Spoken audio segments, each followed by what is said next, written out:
बहुत सावधान, बहुत सावधान। अब बच्चे नहीं हो आप लोगों को हित अहित का ज्ञान होना चाहिए। इंद्रियों की मांग को अपनी मांग मानना, मन की विलासता को अपनी मानना, यह आपको बांध देगा, प्रकृति में बांध देगा, माया में बांध देगा। भागना पड़ेगा, संसार स्वीकार करना पड़ेगा, गिरना पड़ेगा। इस बात को अंदर से समझिए। आपको बहुत मजबूत रहना है। अभी तो माया ने कोई प्रश्न ही नहीं किया आपके सामने। अभी तो सिर्फ पढ़ाई चल रही, तब आप भागते हो अंदर से, बाहर से चाहे हमारे नजदीक भले दिखाई दे रहे हो। और जिस दिन प्रश्न आया तो आप ये समझ कितने नंबर आएंगे आपकी परीक्षा के।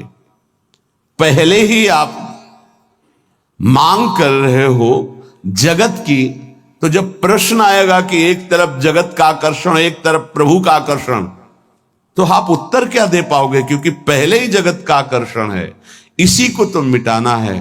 नहीं समझ पा रहे आप, इसी को मिटाना है आपको। जथा लाभ संतोष सदा काहू सो कछु न चाहूंगो। जैसे मेरे प्रभु रखे वैसे रहूंगा, कभी कोई चाह नहीं करूंगा। सच्ची मानिए, यदि आप सतमार्ग में चल रहे हैं तो कोई चाह नहीं रहे। जैसे आपसे पूछा जाए क्या आप पसंद करते हैं, नहीं बोलिए आप क्या पसंद करते हैं, किशोरी जी का नाम दे दीजिए हमें, इसमें रति हो जाए। नहीं वैसे क्या पसंद करते हैं, किशोरी जी का धाम, दिव्य वृंदावन मेरे नेत्रों में झलकने लगे, दे दीजिए आप। इनकी शिवा आपकी हृदय की मांग आपको फंसा देगी। इस शब्दों को पकड़ लीजिए। सत्संग के शब्दों को आप नहीं पकड़ते। आपका मन जब विपरीत चिंतन करता है तो आप कीर्तन कीजिए, वाणी जी का उच्च स्वर से गायन कीजिए। एक बार जीत गए तो 1000 बार इसको पटक दोगे मन को, एक बार हार गए तो 1000 बार पटकी लगाएगा आपको। आप समझो, आप किसी विशेष कृपा से आप चल रहे हैं। अगर इस विशेष कृपा की अवहेलना करेंगे तो आपका परमार्थ रुक जाएगा। पूज्यपाद श्री उड़िया बाबा जी महाराज से स्वामी अखंडानंद जी महाराज प्रश्न करते हैं, बाबा यदि कोई हमारे गुरु और इष्ट की निंदा कर रहा है तो हमारा क्या कर्तव्य बनता है? यदि कोई हमारे गुरुदेव की इष्ट की निंदा करता है तो हमारा उस समय क्या कर्तव्य बनता है? उत्तर, उस उपासक को चाहिए कि उसके सामने जो इष्ट की निंदा या गुरुदेव की कर रहा है वहां से तत्काल हट जाना चाहिए। कभी भी दोबारा उसके पास नहीं बैठना चाहिए। नीति कहती है कि सहन नहीं करना चाहिए, लेकिन प्रीति कहती है कि उठ के चल देना चाहिए, लड़ाई झगड़ा नहीं करना चाहिए। बहुत ये व्यवहार की बहुत काम की बात है। प्रायः ऐसा संयोग मिलता है कि हमारे इष्ट और गुरुदेव की अवहेलना करने वाले हमारे रिश्तेदार, नातेदार, संबंधी ही होते हैं, माता या पिता या ऐसे। क्यों होते हैं? क्योंकि जब उनका कोई संबंधी भगवत मार्ग में चलता है तो फिर उनकी भावनाओं के विरुद्ध हो जाता है। अगर वो उनकी भावनाओं का ही केवल पोषण करने लगेगा तो इष्ट गुरु से विरुद्ध हो जाएगा, पक्का, आगे चल के देख लेना। और जब इष्ट गुरु की भावना में वो पुष्ट होता है तो उनकी लौकिक भावनाओं को वो कुछ भी नहीं गिनता। अब उनको लगता है कि ये जो हमारा पुत्र है या पुत्री है या पत्नी है या परिवार का सदस्य है, कितना हमें प्यार करता था, ये जब से गुरु जी से मिला, जब से उपासना में आया, तब से ऐसा हुआ। तो उसकी गुरु के प्रति, इष्ट के प्रति भी निष्ठा नहीं रहती, भक्ति नहीं रहती, और उसी के अंदर से माया निंदा करवाने लगती है, बहुत प्रियजनों के द्वारा। अब वहां क्या हमारा कर्तव्य है? हमको पास नहीं बैठना, हमको उनका विरोध नहीं करना। बाबा कहते हैं नीति तो आदेश करती है सहन ना करने की बात। संत शंभुश्री पद अपवादा कही सुनी तहां अस मर्यादा काटी जीव तासु जो बसाई, नीति कहती है। लेकिन बाबा कह रहे हैं भक्ति कहती है, प्रीति कहती है कि हमको क्रोध नहीं करना, हमको वैर नहीं करना, बदला लेने की भावना नहीं करना, और ना हमको सुनना है। कान में अंगुली डाल के तत्काल वहां से अलग हो जाना, उससे फिर पुनः मिलना नहीं, उसका संबंध हृदय से अस्वीकृत करना है। जो सहन करता है तो भगवान और गुरुदेव में उसकी प्रीति स्थित हो जाती है। यही जीवन का परम लाभ है। दूर का कोई करे तो चलेगा, बिल्कुल पास का करेगा, नजदीक एकदम विरोध शुरू होगा, बिल्कुल नजदीक शुरू होगा। आपको बचाना है अपने आप को और उसका भी मंगल मनाना है। भगवान से प्रार्थना करनी है कि इसकी बुद्धि शुद्ध हो जाए और अपने को उसके आकर्षण, संबंध, वचन तीनों से दूर हटाना है।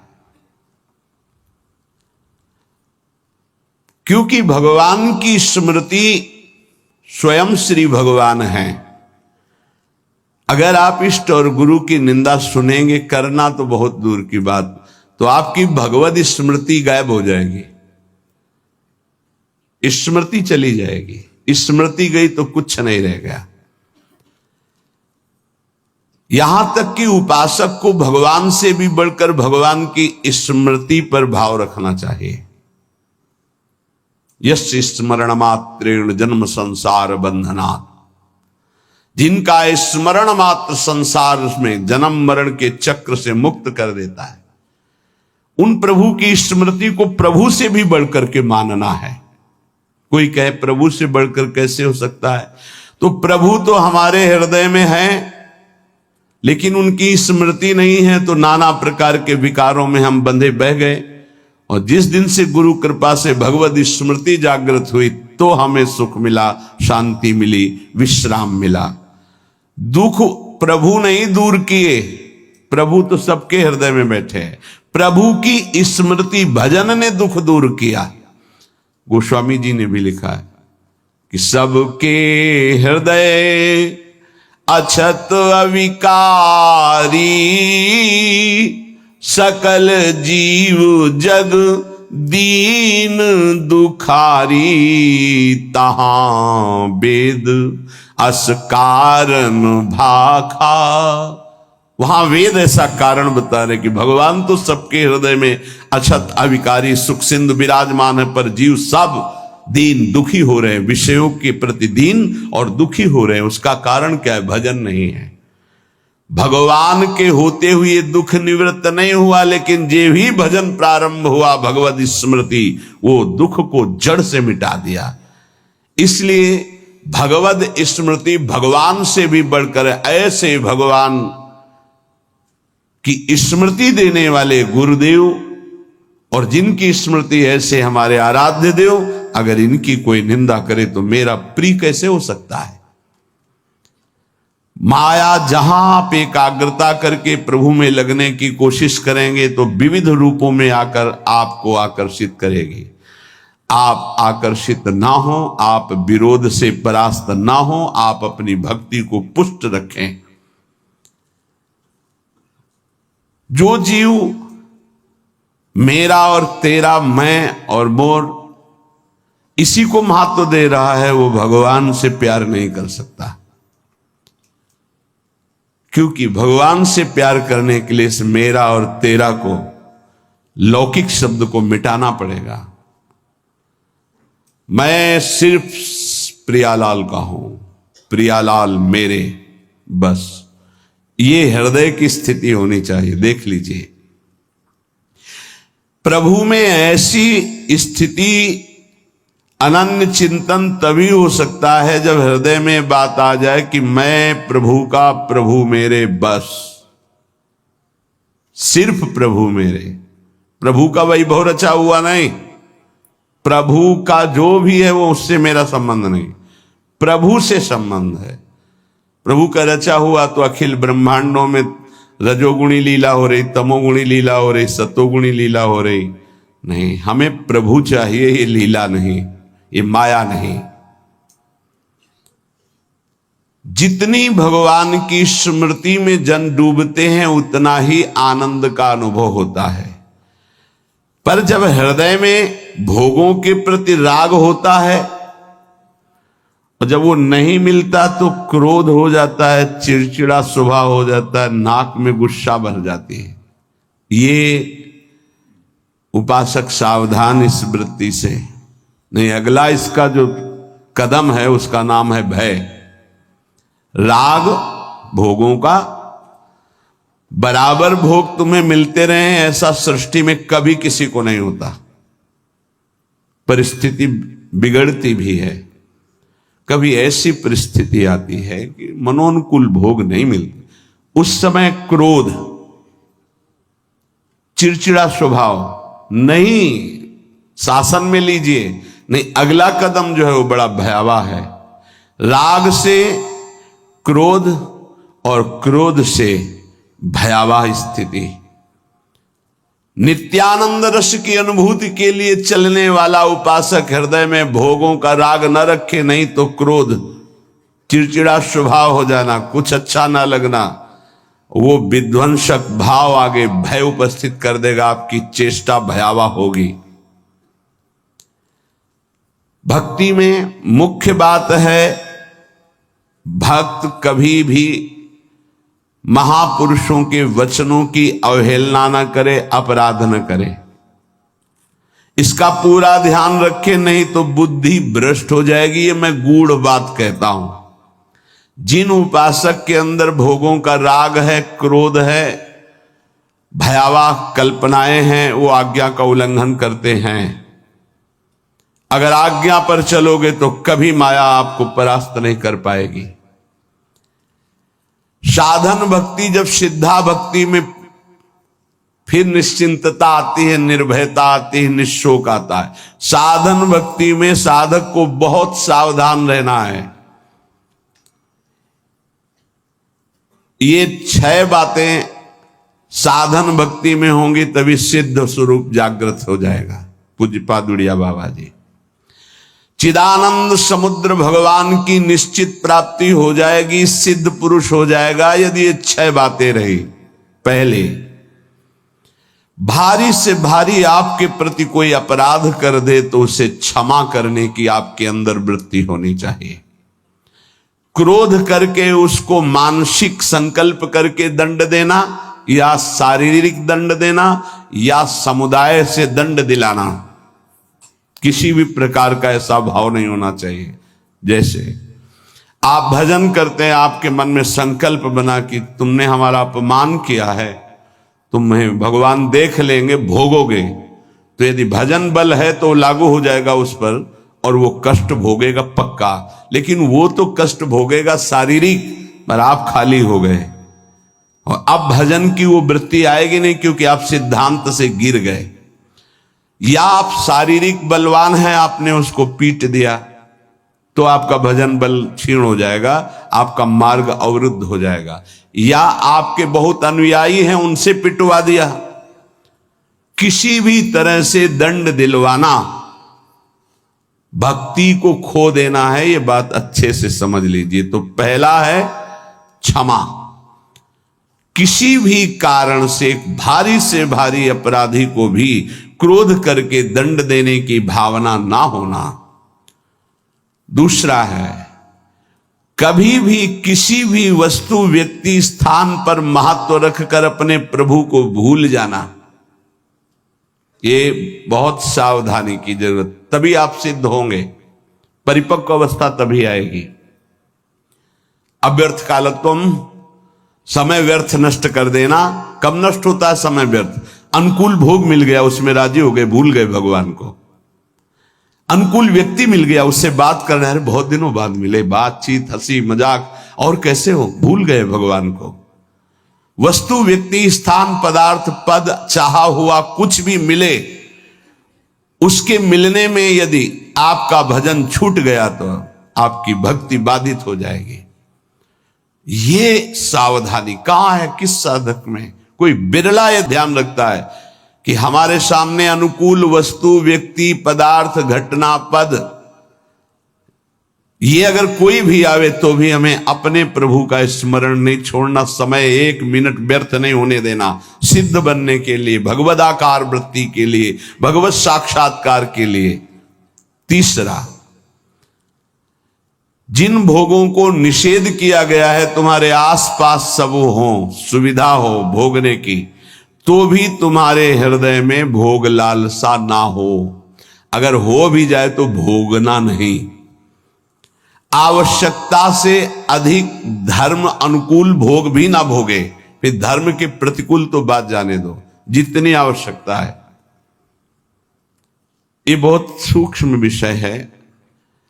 जैसे भोजन में मीठा बहुत प्रिय होता है, किसी को नमकीन बहुत प्रिय होता है, जहां अनुकूल भोजन आया, अधिक मात्रा में लिया, उस दिन नोट करना, आप भजन नहीं होगा। वो भजन जो स्वाभाविक होता था रोटी दाल में, वो नहीं होगा, आप देखना। तो कितनी दुश्मन है वो वस्तु जो हमें प्रभु के स्मरण में शिथिलता दे दे। रुचि नहीं रह गई भजन की, फिर बातें होती हैं बैठ करके, प्रपंच की बातें, और या फिर बहुत खूब सो रहा है, सारी शक्ति पचने में लग जाती है। जब उदर में जरूरत है 500 ग्राम 400 ग्राम भोजन की, और आपने दबा करके उसमें 1.25 किलो भर दिया, अब इसके बाद पानी गया, अब वो सारी आपकी जीवनी शक्ति उसी में लग गई पचाने में, तो भजन के लिए आपके पास सामर्थ्य कहां रह गई।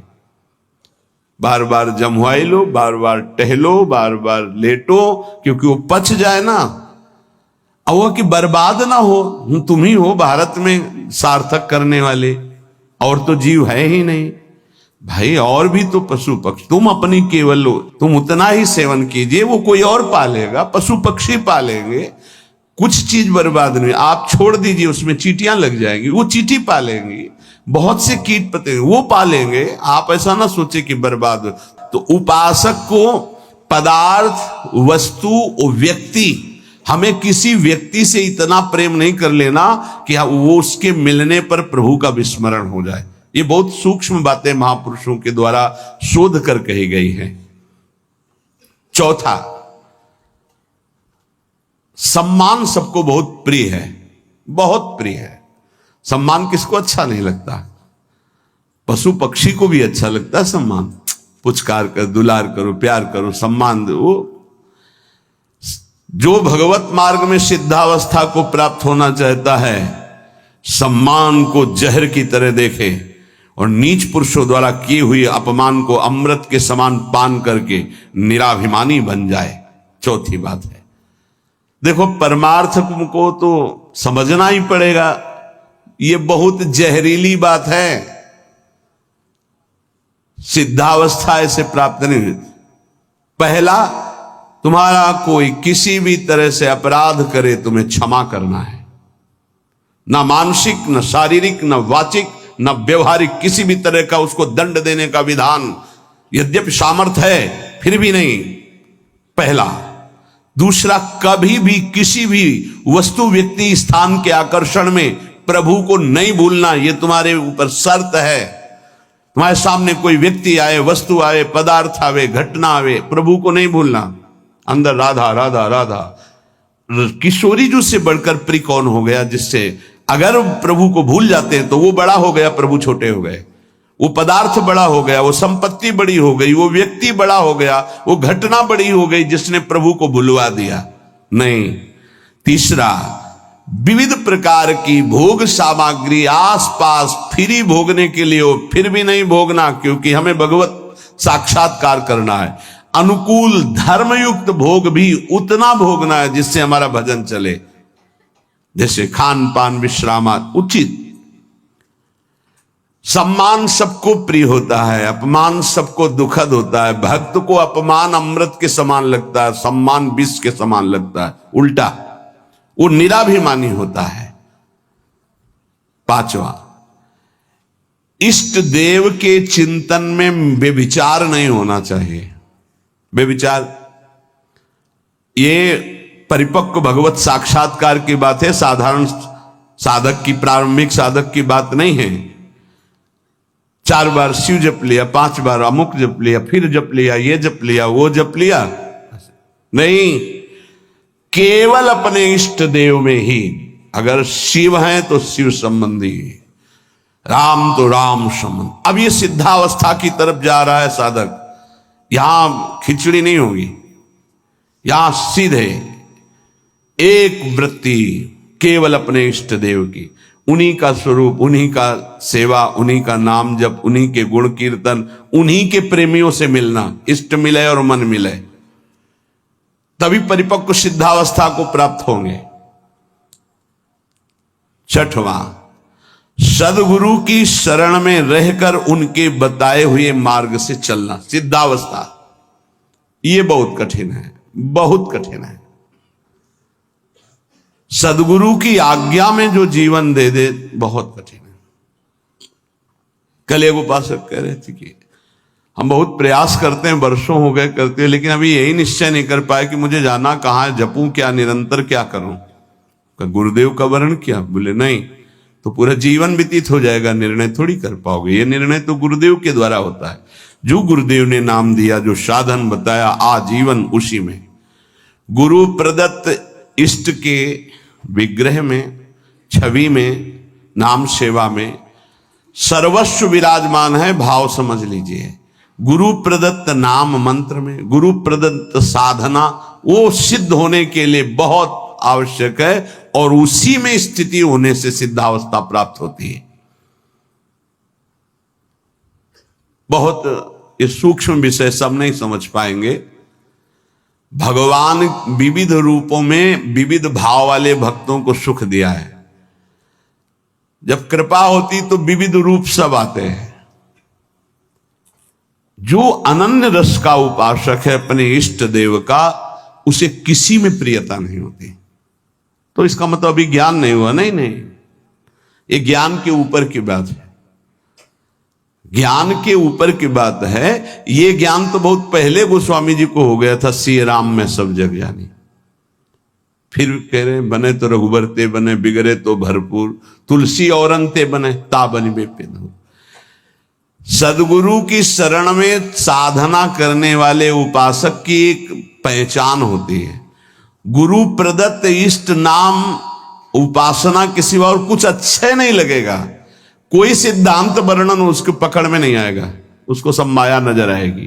कोई भी भगवान रूप रख करके आवे, उसको प्रियता नहीं होगी। उसको प्रियता उसी में होगी जो गुरुदेव भगवान ने इष्ट दिए हैं। ये खास बात उस गुरु प्रदत्त साधन करने वाले महामहिम साधक में होती, ये सब में नहीं होती। बड़े से बड़े भगवत स्वरूप की रुचि नहीं रहेगी, उसकी रुचि नहीं रहेगी।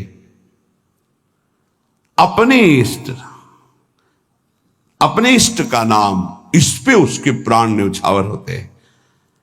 यही परिपक्व अवस्था में जाएगा उपासक। प्रभु के विविध रूप हैं, विविध छवियां हैं, विविध उनकी शोभा है, विविध नाम है। ये तब होता प्रारंभ में, विविधता में। लेकिन जब परिपक्व अवस्था की तरफ, तो गुरु प्रदत्त साधन और साध्य पर दृढ़ निश्चय, अपना कोई भाव। आजकल गुरु बनाने के लिए जब आते हैं तो पूरा रजिस्टर भरा होता है, कोरा कागज बनकर गुरु जी के पास जाया जाता है। अब लिखो इस पे, जो लिख दोगे आजीवन इसी पे लिखा रहेगा। लेकिन यहां इतना लिखने का अवसर ही नहीं, शिष्य बन रहे और पूरा रजिस्टर भरा हुआ है।